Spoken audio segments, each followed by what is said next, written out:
தொடங்கப்பட்ட சமயத்தில் மீன் விற்பனை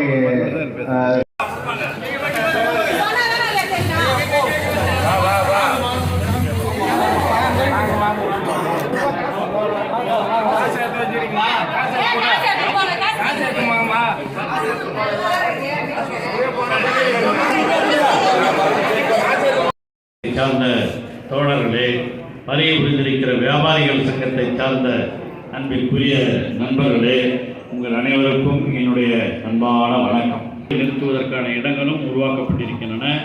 இங்கே இப்போ நாம் நின்று பேசிட்டு இருக்கிற இடம் இது மெயின், அதாவது மெயின் வியாபாரத்தை கொண்டாந்து இங்கே கொடுக்குறாங்க. அதே மாதிரி சில்லறை வியாபாரம் அந்த பக்கத்து ஹாலில் நடக்கும்.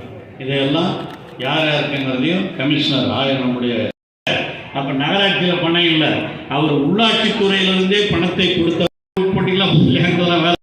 எல்லோருக்கும் நல்லது செய்ய வேண்டும் என்று சொல்லுபவர் தான் நம்முடைய தமிழக முதலமைச்சர் தளபதி அவர்கள். அதான் எங்கள் எம்எல்ஏ